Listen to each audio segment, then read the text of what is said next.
La guerra después de la guerra. Así viven los veteranos.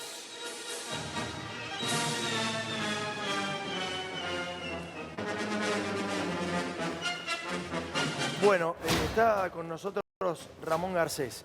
Hoy el presidente Javier Milei, la vicepresidenta de la Nación, honraron a los héroes de Malvinas. Bueno, nadie puede no estar de acuerdo con que realmente fueron unos héroes, claramente es así, son los verdaderos héroes del siglo pasado. Está con nosotros Ramón Garcés, un tipo al que he escuchado muchísimo, en muchísimos reportajes, una persona muy interesante, pero muy interesante. Queríamos ver realmente si la reivindicación es solamente discursiva por parte de los gobiernos, de todos los gobiernos digo. ¿Será solamente discursiva o será en la realidad? ¿Cómo se reivindica a una persona que vos entendés que dio su vida por la patria? Bien, ¿No? sí, ¿Cómo exacto. se la reivindicaría? ¿Cómo se lo reivindica a los presidentes? Se les paga una jubilación por 7 millones de pesos, que es honorífica, como premio a haber dado un servicio a la patria. ¿Cómo realmente se honra a los tipos que verdaderamente fueron a dar la vida por la patria? Literalmente. ¿No? Ramón, bienvenido. ¿Cómo estás? Hola, ¿qué tal? Buenas tardes. Bueno, a ver, un poco lo que decía Tomás, ¿no? Esta cuestión de si la reivindicación es solamente discursiva o realmente hay un acompañamiento de las distintas presidencias en este tiempo. No, realmente es discursiva en la gran mayoría desde el año 83 en la democracia, ni hablar de la dictadura genocida, ¿no? Pero sí faltó acompañamiento de los distintos gobiernos nacionales, provinciales y municipales. Ramón, tengo esa es una la realidad. pregunta. Sí. Para ser concretos, ¿cuánto cobra, cuánto es la pensión de ustedes? Bueno, la primera pensión que hemos cobrado en la década del 90 eran de 150 pesos, que era peso dólar. Sí. Después, con el gobierno de Néstor Kirchner, nos dieron 3 pensiones mínimas, que es lo que cobramos.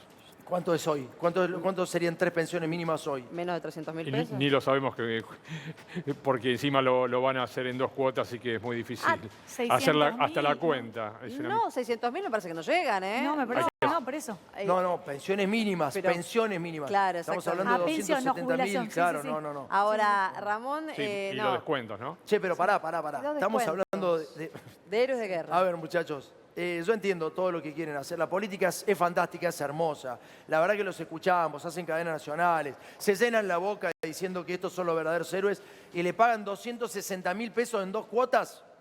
260.000 pesos en 2 cuotas. ¿En serio? ¿En serio son héroes? Eso es, así lo reivindicamos, nos ponemos la escarapela a todos los argentinos Sí. y después le reconocemos 260.000 pesos, son indigentes y dieron la vida por la patria. Y a Alberto Fernández le pagamos 7 lucas y al señor que ves hoy haciendo supuestamente lo que hizo, se lleva 5 palos. Bueno, no sé, es una rara Ahora- manera de ver los héroes. Ahora, Ramón, hubo una reparación histórica el año pasado donde se hace esta pensión extensiva a sus hijos. Entiendo que Massa había hecho algo similar, ¿o me equivoco? Sí, eso ocurrió, pero esa no es la reparación A histórica ver. que estamos buscando. ¿Cuál es? Sino la reparación histórica sería los años que no nos reconocen como excombatientes de Malvinas. Bien. Que sería desde que terminó la guerra, desde el 14 de junio de 1982 Sí. hasta el año 1991. Todos esos años no fuimos ni excombatientes de Malvinas ni veteranos de guerra. O sea, Para nada.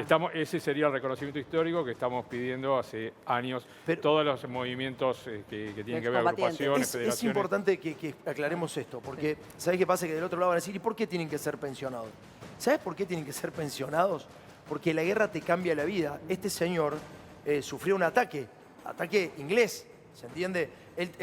Lo dieron por muerto durante muchísimos años, lo dieron por muerto, sufrió un desmayo, todos creían que había sido muerto y abatido en guerra, y porque después de eso quedás marcado para el resto de tu vida. Este señor vio cómo mataban a sus compañeros. Contanos un poco, Ramón, por qué tienen que tener el reconocimiento de todos. Contanos vos, ¿cómo Sí. viviste esa parte? Bueno, es muy traumático. Toda la vida terminó siendo traumático porque nos acompaña cada momento de nuestros días y realmente es muy difícil porque nunca tuvimos una contención, un plan de salud mental específico para nosotros que padecemos estrés postraumático de guerra. Claro. Y después se preguntan por qué a veces uno reacciona como reacciona o por qué hay más de 1000 excombatientes de Malvinas que se han suicidado por caer en estados depresivos, alcohol, droga. Bueno, es muy difícil llevar adelante eso si no es por una contención familiar o de amigos o de trabajo. Claro. Ramón, ¿cómo están hoy los otros excombatientes con los que estás en contacto actualmente? ¿A qué se dedican? ¿Qué te dicen? ¿Y qué hablan ustedes, entre ustedes en este día? Bueno, es muy difícil porque hay varios sectores que reivindican la guerra en sí y volverían a través de las armas. Otros estamos a favor de la recuperación de nuestras Islas Malvinas a través de la diplomacia. Pero bueno, la causa Malvinas es una bandera que nos envuelve a todos y todos estamos pasando por este tema, ¿no? A todos nos falta esos planes de salud, esa contención, tratar de llevar una vida digna. Y es muy difícil en estos tiempos, más que nada. ¿Y cómo ves, Ramón, esta reconciliación a la cual llamó hoy el presidente para con las Fuerzas Armadas? Digo, ¿te parece lógico el planteo? ¿Cómo lo ven ustedes después de haber vivido lo que vivieron? Bueno, es un planteo ocasional de situación, escrito, guionado, se nota mucho, porque si en campaña electoral están hablando a favor de Margaret Thatcher y de Ronald Reagan y todo lo que padecimos después de eso, y asimismo la gran mayoría de los veteranos de guerra votaron a Javier Milei, entonces es muy difícil a veces sentarse a hablar sobre esos temas, ¿no? ¿Cómo le explicarías a Javier Milei, el presidente de la Nación, si tuviera la posibilidad de estar mano a mano, de que no hay que reivindicar a Margaret Thatcher? ¿El por qué? ¿Qué le dirías vos? No, pero porque realmente es una ocupación que tiene una parte de nuestro territorio de una manera terrible, beligerante permanentemente y provocadora. Entonces, yo creo que están mirando más que la soberanía argentina sobre nuestras Islas Malvinas, en los negocios que puedan llegar a hacer o la anexión, digamos, ideológica con Estados Unidos, que es donde quieren hacer los grandes negocios. Y nosotros no estamos de acuerdo, digamos, porque estar en ese espacio que nos corresponde, las Islas Malvinas y todo lo que circunda, ahí lleva petróleo, lleva la parte de hitícula, la pesca, tenemos la Antártida muy cerca, ellos la tienen, digamos, y el canal bioceánico para sacar las cosas por el Pacífico. O sea que para nosotros el robo de toda esa parte de la plataforma que nos están haciendo es enorme, gigantesca. Así que imaginen lo mal que estamos, ¿no? Claro, ahora, ¿es una cuestión, digamos, de la fecha, el recordatorio a lo que ustedes dejaron en la Guerra de Malvinas? O, digamos, no hay un acompañamiento de posterior? Digamos, nos acordamos hoy, 2 de abril, y luego la sociedad, pero sobre todo la política, se olvida de ustedes, Ramón. Sí, generalmente pasa eso. Pareciera que Malvinas sería el 2 de abril y antes era del 2 de abril hasta el 14 de junio, ahora ya no tanto. Pero igualmente todos los centros de excombatientes, las federaciones de excombatientes, trabajamos permanentemente, vamos a las escuelas a hacer un trabajo que dicen malvinizar de alguna manera, a las escuelas primarias, secundarias, en las universidades. Entonces, está bien, pero Ramón, también el discurso que uno lleva también a esas escuelas, ¿no? Es muy difícil. Ramón, tengo una pregunta. Vos dijiste que sos un tipo con mucho humor y que eres una persona con mucho humor en el medio de la guerra, que era la única forma de estar, digamos, ¿no? Sí. Porque si te angustiás, habrás visto a algunos amigos tuyos que estaban angustiados y la verdad que no es la forma de enfrentar la guerra. ¿Cuál fue la primera vez que lloraste en la guerra? ¿Cuándo fue esa primera vez? Bueno, realmente lloro ahora de grande. Está muy bien. De grande lloro ya, estoy más sensible, más joven era más fuerte, mucho más fuerte, pero bueno, es muy difícil. ¿Y qué te hace llorar de esos recuerdos? ¿Qué es lo que te hace llorar hoy? Bueno, los compañeros que han quedado allá, el sufrimiento que tuvimos y las secuelas que dejaron los combates, ¿no? Las bombas, la sangre, el dolor y la derrota. Y después, cómo nos ocultaron cuando volvimos, como perdedores, como no nos daban trabajo. O sea, ¿Eso sentiste que te ocultaron? Fue muy hostil, sí, no nos daban trabajo. A mí el primer trabajo formal que conseguí me lo dio en inglés. No. Mirá. Es increíble, pero ¿Cómo? eso fue así.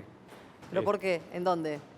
En una empresa que fabricaba instrumentos industriales. Mirá. Un inglés me dio trabajo y los argentinos no me daban Pero trabajo. ¿por qué no te daban laburo los argentinos? absurdo. Porque había una decían que éramos locos de la guerra, que éramos perdedores, que éramos un peligro, porque podíamos reaccionar de tal o cual manera, agresiva.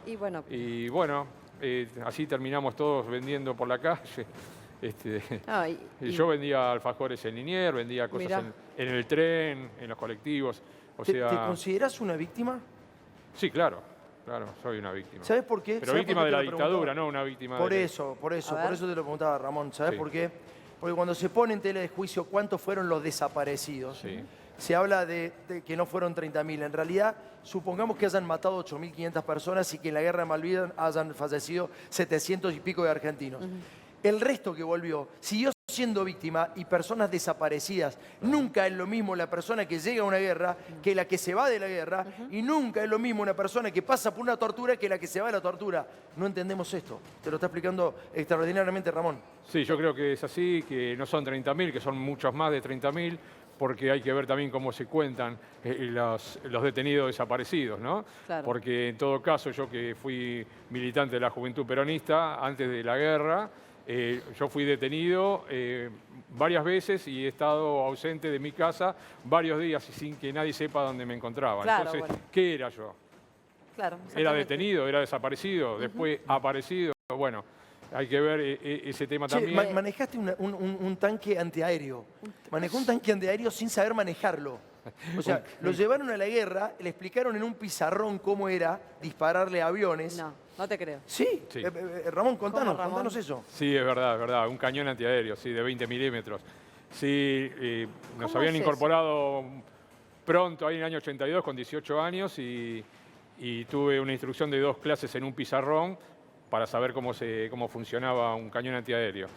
Y bueno, peligro. no lo conocía ni por foto al cañón, y así enviaron a nuestro grupo, que por suerte tuvimos un suboficial que se llama Carmelo Domina, Sí. que puso en regla los cañones y nos enseñó a disparar, un Bueno. suboficial que vive en Tandil. Menos mal. Y gracias a él, bueno, los artilleros pudimos, que éramos todos soldados conscriptos, Eso es dar la vida por la patria. pudimos derribar algún avión. Yo derribé el avión del comandante Bob Evenson el 27 Bueno, de mayo, sí. que era considerado el mejor piloto británico. Bueno, pará. Sin eso- saber nada. Sin Sí. saber nada, bueno, saber nada. pero... Aprendí a disparar ahí en campo de batalla. Ahora, Ramón, hubo una intención de juntarte con esta persona que nos dijiste, ¿no? Sí. Y montar como un show, como si esto fuese, Sí. no sé, una cuestión de hollywoodense. ¿Qué pasó? Sí, es verdad, de la BBC de Londres y querían juntarme con el piloto que derribé, que no lo conozco, y me enteré 30 años después que estaba vivo. Pensaste que lo habías matado vos. Y porque dijeron que el avión había estallado en el aire, entonces Claro, imaginé dijiste. que había Logró fallecido. eyectarse, mirá vos. Sí, logró eyectarse. Me enteré 30 años después por la periodista escocesa que me invitó a los 30 años para Te hacer saca- te una saca charla un peso- con él, y a te los sa- 40 también. ¿Te saca un peso de encima no haber matado a alguien? Sí, la verdad que fue un alivio gigantesco. Claro. Mirá vos. Estuve feliz mucho tiempo, ¿eh?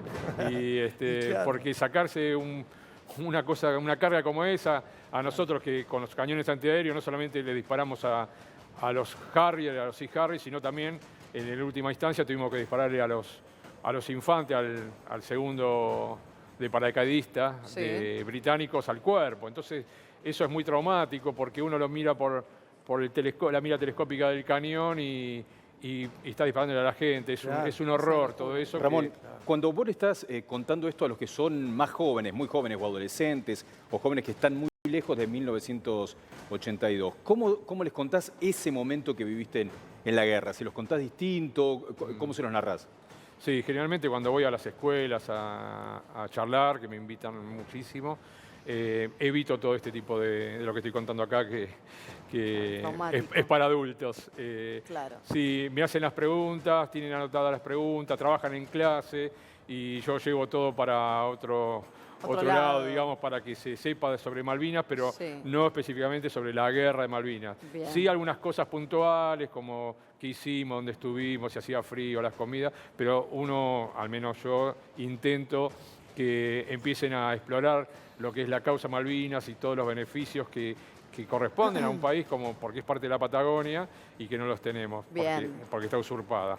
Ramón, ¿qué te salvó a vos? Pero digo, ¿qué te salvó en ese momento que te dieron por muerto y qué te salvó después para poder seguir una vida superándote? Me contabas, bueno, tu actividad deportiva. ¿Qué fue lo que te salvó a vos?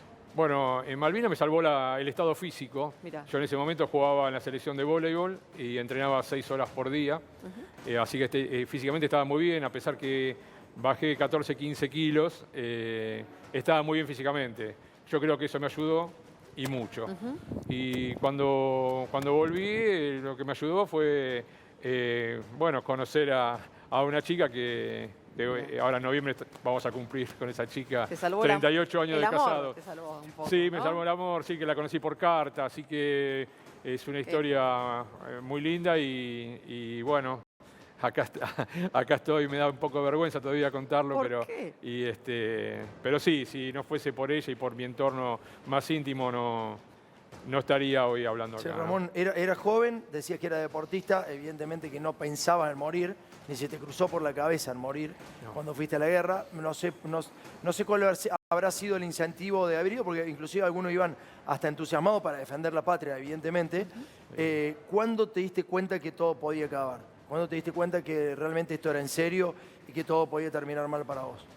Sí, yo realmente no fui muy entusiasmado porque cuando dijeron que entrábamos en guerra, a mí me venían todas las imágenes y las charlas que tuve con mi familia, mis abuelos, mi padre, todos que fueron exiliados del franquismo, que venían de Barcelona, y me crié escuchando historias de guerra. Claro. Y después veíamos las películas de guerra de chicos. Y digo, bueno, es una ficción, pero cuando estábamos en el campo de batalla era muy parecida, ¿no?, a la real. Era mucho miedo, mucho dolor, mucho olor a sangre y a muerte, así que fue muy duro todo eso y yo creo que bueno, eso me llevó a estar en silencio durante 25 años. Por 25 años no hablé de Malvinas. Ah, mirá. Y una profesora de la Universidad Nacional de La Matanza, de Ciencia Política, que es la profesora Aliana de Arrascaeta, bueno, ella me sacó de esa trinchera horrible que estaba viviendo, encerrado, y me hizo una nota para la revista Todo es Historia, de Feliz Luna. Y a partir de ahí empecé a animarme a hablar, y bueno, escribí 2 libros, explicando un poco todo en primera persona, y hicimos un cortometraje con Jorge Sonsini que se llama Entre dos mundos, una película de posguerra, que el protagonista es Coco Silly, que hace de veterano de guerra. Ah, la vi, pará. Yo no la vi. Es interesante lo que está diciendo. Coco vino ayer justo. Claro. La pasaron en Crónica. La vi. La pasaron en Crónica cuando fue censurada por el gobierno de Macri. Bueno, pará, porque es interesantísimo lo que estás diciendo. Mira, hablaste de la universidad, cosa que Milei aborrece, el presidente, y hablaste de la cultura y hablaste del cine. Cosas que estuvieron hasta hace nada como si esto no sirviera. ¿Sirvió? ¿Crees que eso sirvió? ¿Transmitió algo para vos? Sí, yo creo que sí.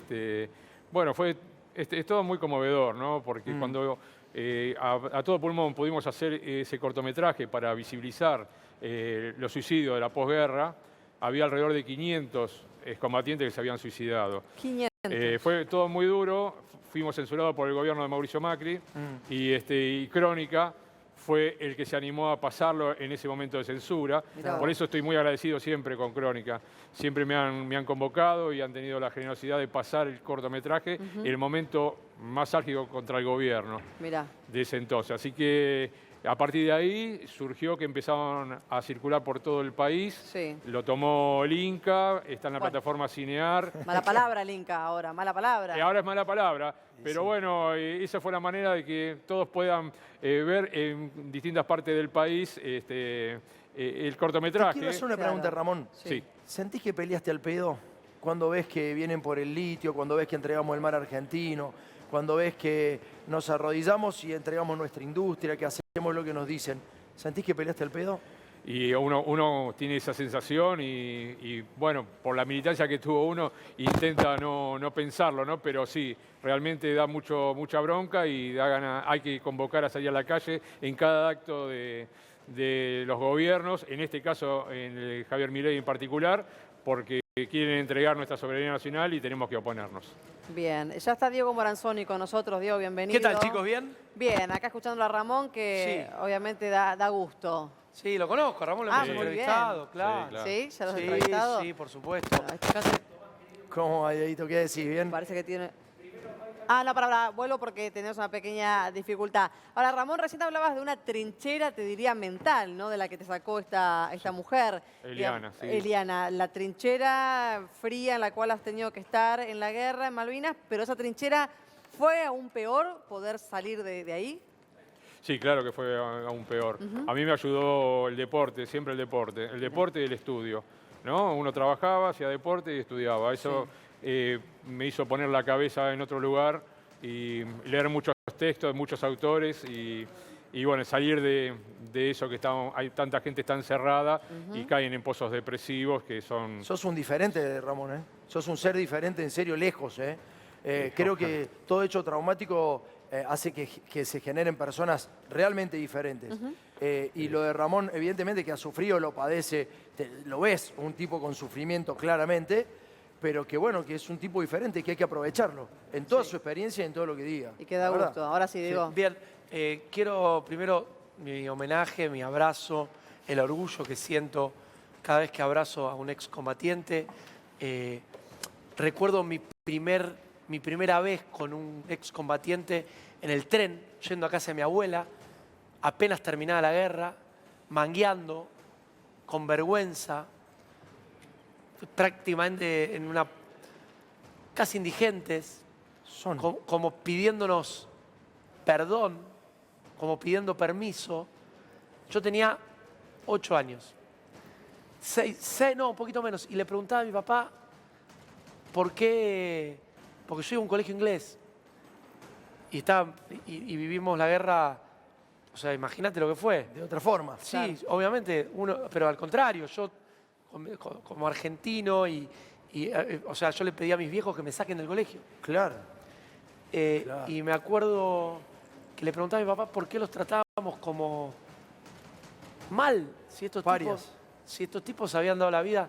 No, y bueno, eso fue en los 80, a principios de los 80, 83, 84. Sí. Fue mi primera aproximación. 40 años después me di un abrazo con él cuando nos vimos. Me ha tocado, lo mismo que seguramente ustedes también, de alguna manera reivindicar la gesta de Malvinas, una gesta que empezó mal, que siguió mal y que terminó mal por quienes la manejaban, pero no por estos pibes. Claro. Le digo pibes porque van a ser siempre nuestros pibes. ¿Y por quién la manejaron después de Diego? Sí, lo han manejado muy mal. Olvidate. Muy mal, fue muy feo, muy horrendo. Hay que explicarle a toda la gente, también con crudeza. Yo en eso, con Ramón, diciendo en esto. Hay una película de Gastón Pauls también, muy buena. Iluminado por el fuego, creo que era. Peliculón. Un peliculón, loco. O sea, eso es cultura, eso es lo que necesitamos. Eso es lo que necesita nuestra sociedad. Cuando alguien te diga que eso no es lo que necesitas, hacelo, buscalo, hacelo porque es lo que realmente te cambia la visión sobre estas personas y sobre vos mismo. Lo que no tenés que entregar es tu patria. La estamos entregando a través de un decreto. La estamos entregando a nuestra tierra a través de un decreto cuando estos tipos fueron sin saber manejar las armas y dieron su vida por vos y por nosotros. Y nosotros la entregamos con un decreto. Bien. Querido, todo mi cariño.